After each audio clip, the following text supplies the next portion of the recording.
आप सभी को जय माता की। आज मैं आपसे सावन सोमवार के महत्ता के विषय में और उसके लाभ के विषय में चर्चा करूंगा।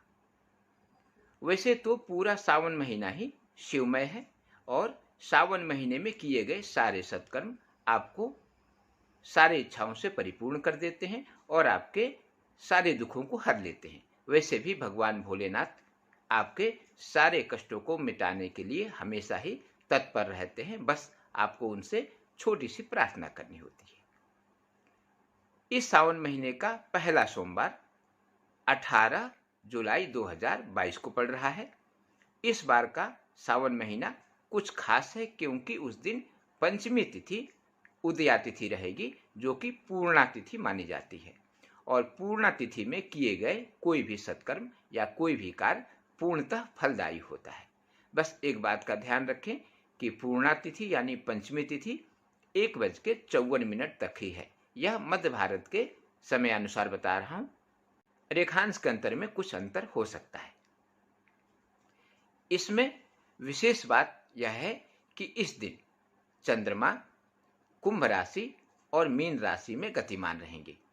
प्रातः के कुछ समय के बाद चंद्रमा मीन राशि में गतिमान हो जाएंगे, यानी इस बार का सोमवार कुंभ राशि, मीन राशि, सिंह राशि और कन्या राशि इनके लिए बहुत ही लाभदायक होने वाला है। और इस सोमवार को यदि इस 4 राशि वाले के द्वारा कोई भी उपाय किया जाता है तो उनके सारे कष्ट यथाशीघ्र अवश्य दूर होंगे। इस बार के तिथि और राशियों के गमन के अनुसार आपके लिए सर्वश्रेष्ठ रहेगा कि आप पार्थिव बनाकर ही भगवान भोलेनाथ का पूजन करें।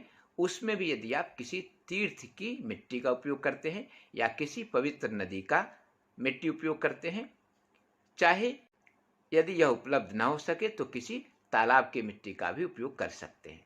प्रयत्न करें इसमें किसी तीर्थ का रेता यानी बालू थोड़ा सा मिश्रित कर लिया जाए। यह और भी फलदायी हो सकता है।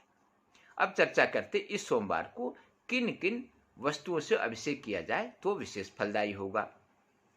वैसे तो किसी भी वस्तु से अभिषेक करके आप अपने मनोकामनाओं को पूर्ण कर सकते हैं। फिर भी यदि इस सोमवार को आप गंगा जल या किसी भी पवित्र तीर्थ का जल यानी तीर्थोदक या किसी भी सामान्य नदी का भी जल यदि इनसे भी अभिषेक करते हैं तो आपकी मनोकामनाएं यथाशीघ्र पूर्ण होंगी। यदि आप इन जलों को प्राप्त नहीं कर पा रहे हैं तो कुएं के शुद्ध जल से भी आप इस सोमवार को अभिषेक करिए। यह भी आपके लिए बहुत ही चमत्कारिक फलदायी होगा। कोशिश करें कि इन जलों में थोड़े से गुड़ का समावेश अवश्य कर लें और यदि उस जल में थोड़ा सा गाय के दूध का सम्मिश्रण कर लें तो यह और भी उत्तम फलदायी हो सकता है।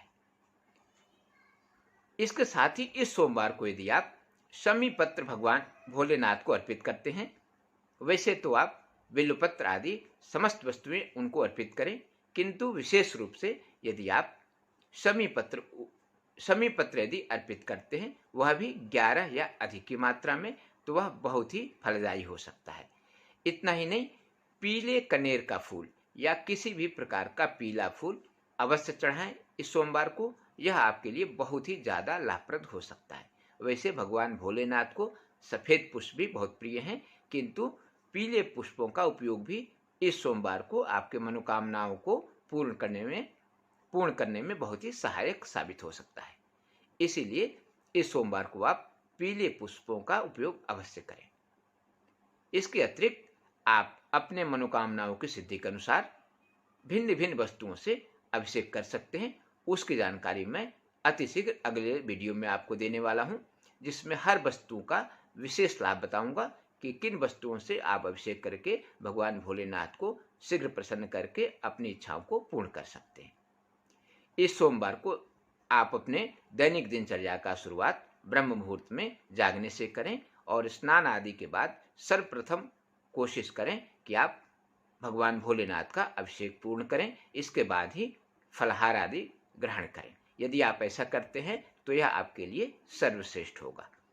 इसके बाद आप यदि पूर्णतः व्रत नहीं रख सकते हैं तो सायं को भोजन भी ले सकते हैं, कोशिश करें वह भोजन सात्विक और शुद्ध हो और उसमें सरसों तेल आदि का उपयोग न किया गया हो। यदि आप ऐसा करते हैं तो यह सोमवार आपके लिए बहुत ही मंगलकारी हो सकता है। वैसे भी इन अभिषेक या पूजन आदि के लिए आप रुद्र सूक्त या शिव पंचाक्षर स्तोत्र का स्मरण करते हुए या इनका पाठ सुनते हुए यदि इन कार्यों को करते हैं तो इनसे आपको विशेष फल की प्राप्ति हो सकती है। यह दोनों स्तोत्र यानी रुद्र सूक्त और शिव पंचाक्षर स्तोत्र आई बटन दबा के आपको मिल जाएंगे। इनका श्रवण करते हुए आप रुद्राभिषेक करिए और संपूर्ण फल को प्राप्त करिए। आज के लिए बस इतना ही। नमस्कार।